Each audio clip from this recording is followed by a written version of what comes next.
un nouveau look. Onglerie, coiffure et coupe tendance, coiffure mariée, tissage et extension cheveux, lissage brésilien, extension cils, maquillage. Luminel Béori, Berescalien 4 foot. Salon de beauté Luminel vous présente le journal.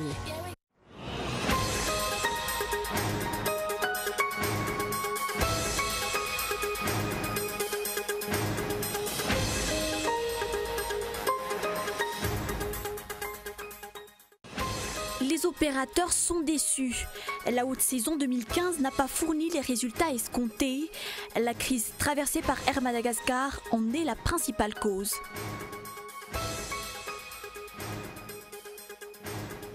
Deux semaines avant la clôture du dépôt des dossiers de candidature pour les élections sénatoriales, le nombre exact des électeurs n'est pas encore défini. La plupart des grands partis s'activent pour faire face à ces élections. Et meilleur accès à l'eau, collecte des ordures. Saisi par plusieurs ONG, le tribunal administratif de Lille a ordonné hier à l'État de procéder à une série d'aménagements dans la jungle où vivent 6000 migrants dans des conditions précaires à Calais.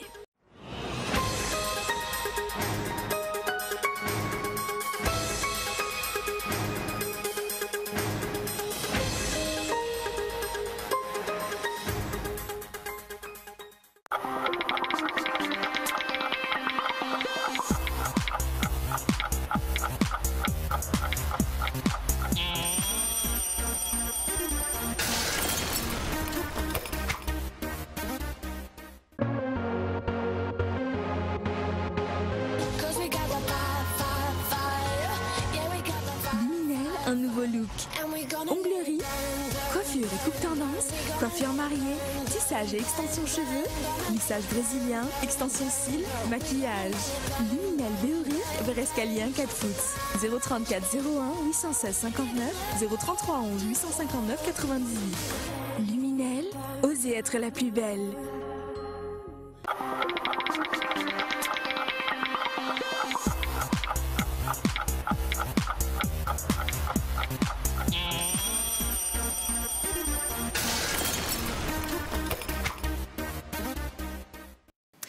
Bonsoir à tous et bienvenue dans ce journal.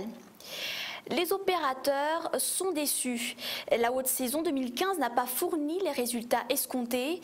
Contrairement aux prévisions, le nombre des touristes a considérablement diminué cette année par rapport aux 3 dernières années. La crise traversée par Air Madagascar en est la principale cause. Michela Ranardson. D'après les statistiques de l'Office national du tourisme à Madagascar, le nombre des touristes qui ont visité les sites, qui généralement sont très fréquentes, a régressé cette année par rapport à 2014. La baisse est respectivement de 70% pour Antsranan, 30% pour Nouzbé, 56% pour Issal et 30% pour les régions Vaknakarach et Amurunmani. Les hôtels, tout comme les agences de voyage, en sont les premières victimes. Nous avons subi de plein fouet la récente crise traversée par la compagnie Air Madagascar. Nous avons enregistré plusieurs annulations et on a dû rembourser beaucoup de clients. À un certain moment, nous avons effectué 5 remboursements par jour. Le marché est également morose pour les commerçants de produits artisanaux. L'arrivée des touristes a été retardée par les problèmes d'Air Madagascar. Une baisse des ventes de l'ordre de 50% par rapport à l'année dernière a ainsi été enregistrée. Les touristes ne sont pas venus en raison de la conjoncture qui prévalait il y a quelques mois. Nombre de nos clients ont affirmé qu'ils attendent que les vols soient rétablis. Les ventes ont ainsi régressé.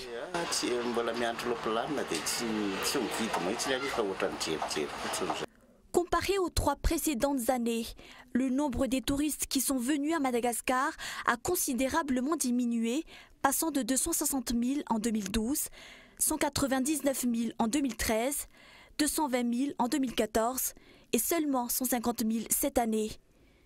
D'après cet économiste, il est important de se tourner vers le marché asiatique, mais parallèlement à cela, les problèmes de l'insécurité doivent être résolus.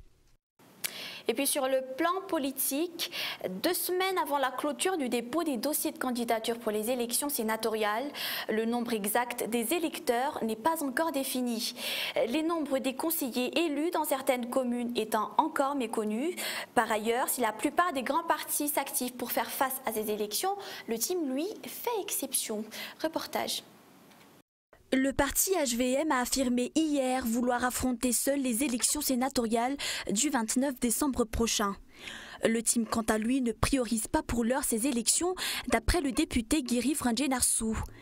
Par ailleurs, les autres formations politiques ont les yeux rivés sur ces sénatoriales. Le MAPAR est actuellement en train de concocter la liste de ses candidats. Le MAPAR est prêt à affronter ces élections.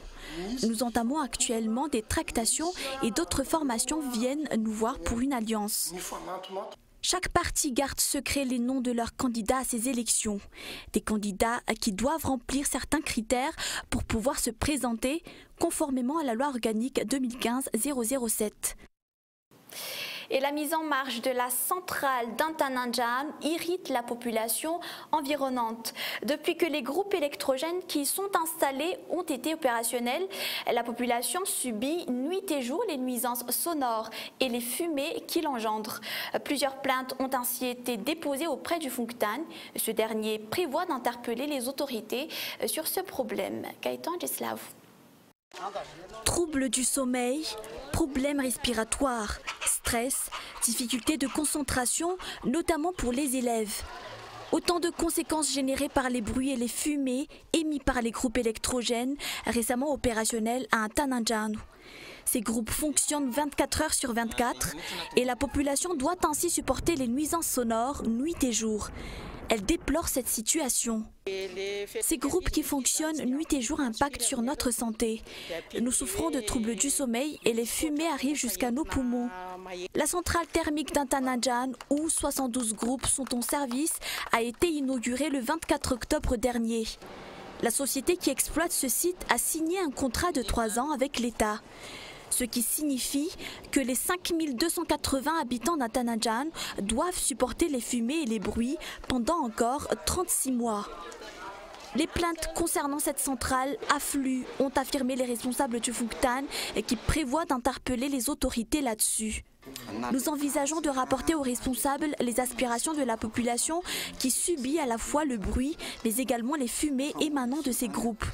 C'est vrai qu'il s'agit d'un projet de l'État, mais ce que nous espérons, c'est que les nuisances sonores et la pollution de l'air soient atténuées.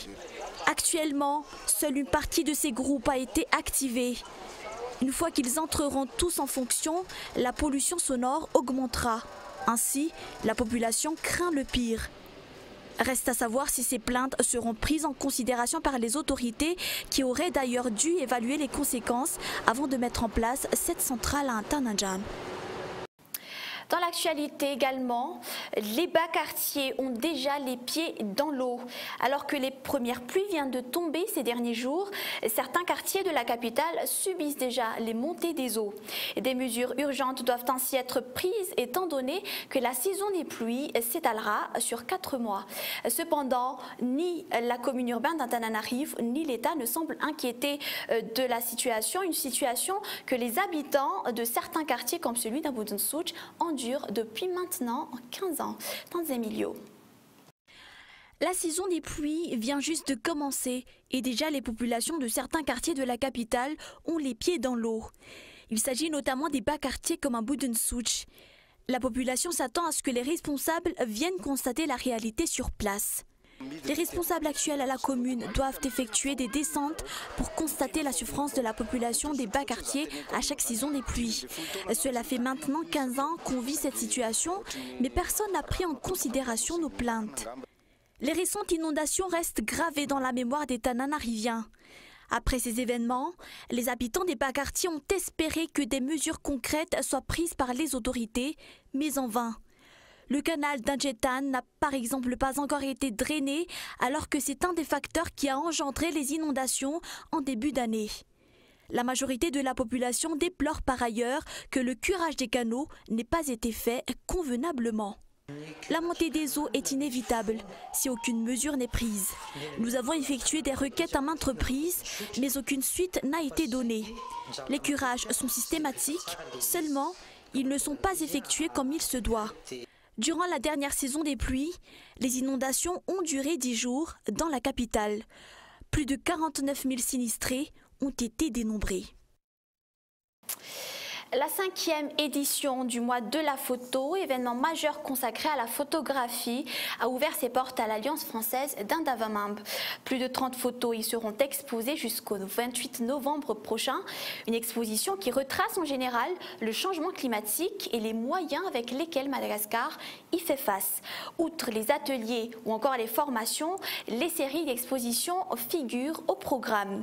Une occasion donc pour les amateurs de photos d'améliorer leurs acquis et de s'adonner à leur passion.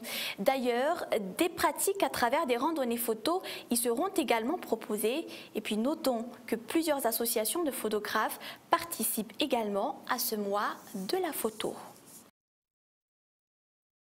Aux actualités internationales. Les migrants campent désormais dans la jungle de Calais, dans le Pas-de-Calais. Et c'est le plus grand bidonville d'Europe. À perte de vue, des tentes, des cabanes et des abris montés à la hâte se succèdent. Ce que les migrants surnomment eux-mêmes la jungle de Calais ressemble désormais à une petite ville. En quelques mois seulement, le nombre de migrants ici a triplé. Ils étaient de 2000 au printemps dernier. Voilà, maintenant, ils sont plus de 6000 aujourd'hui. C'est un reportage de France 24. À Calais, la jungle n'a jamais aussi bien porté son nom. Dans cet immense camp vivent désormais près de 6000 migrants, 2 fois plus qu'il y a un mois.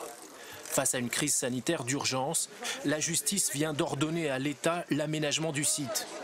10 points d'eau supplémentaires, 50 latrines et un accès facilité aux services d'urgence. Pour la maire de Calais, également citée par le tribunal, pas question de financer un camp illégal. Très clairement, je ne serai contrainte à rien du tout et s'il le faut, j'irai devant le tribunal administratif parce qu'à un moment donné, il faut aussi que les décisions de justice respectent aussi le rôle des maires et la justice sait très bien que le maire n'est pas en responsabilité face à ce problème. Ce sont les associations humanitaires qui avaient déposé un recours d'urgence la semaine dernière. Certaines requêtes ont été rejetées, comme la distribution de 2 repas par jour pour les 6000 migrants, quand actuellement seuls 2500 repas sont distribués pour tous et une seule fois par jour. Les conditions de vie du camp restent, selon les associations, bien trop précaires. Nous souhaitons rentrer dans une logique de démantèlement de ce lieu qu'on appelle la lande, pour pouvoir créer différents lieux à Calais et autour de Calais à taille plus humaine dans des conditions de mise à l'abri dignes. Si elles n'obtiennent pas satisfaction, les associations envisagent d'autres recours. Quant à l'État et la mairie de Calais, ils se réservent le droit de faire appel.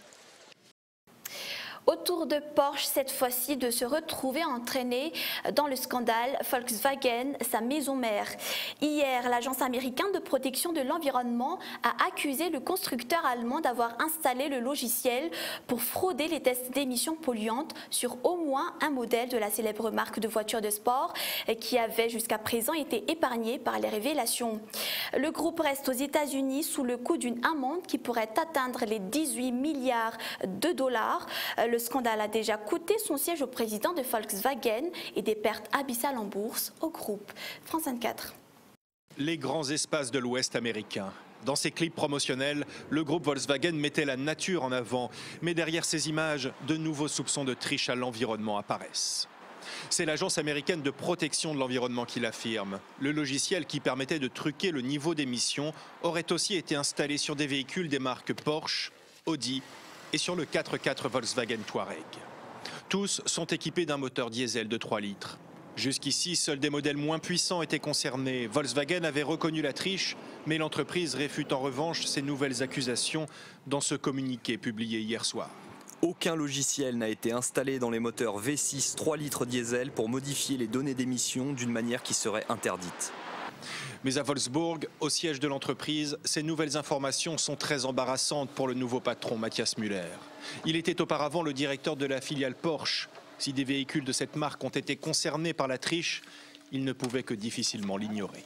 Ce matin, l'action Volkswagen plongeait à nouveau à la bourse, moins 4% à l'ouverture. Et ce scandale qui n'en finit pas a déjà coûté des centaines de millions d'euros au constructeur qui, pour la première fois depuis 15 ans, a perdu de l'argent au dernier trimestre. Un bref rappel des points de ce journal avant de nous quitter. Les opérateurs sont déçus. La haute saison 2015 n'a pas fourni les résultats escomptés. La crise traversée par Air Madagascar en est la principale cause. 2 semaines avant la clôture du dépôt des dossiers de candidature pour les élections sénatoriales, le nombre exact des électeurs n'est pas encore défini. La plupart des grands partis s'activent pour faire face à ces élections, mais le team, lui, fait exception. Et puis les migrants campent désormais dans la jungle de Calais. C'est le plus grand bidonville d'Europe. En quelques mois seulement, le nombre de migrants a triplé. Ils étaient de 2000. Voilà, aujourd'hui, ils sont passés à 6000. C'est la fin de ce journal. Merci d'être resté avec nous, d'avoir choisi le journal de Cool TV. On se retrouve demain à la même heure. Bonne soirée. Au revoir.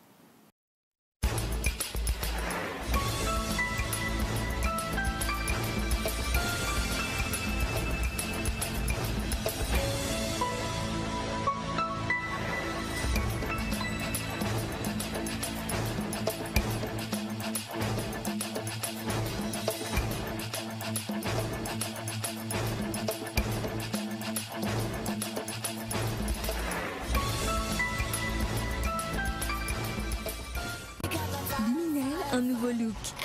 Onglerie, coiffure et coupe tendance, coiffure mariée, tissage et extension cheveux, lissage brésilien, extension cils, maquillage.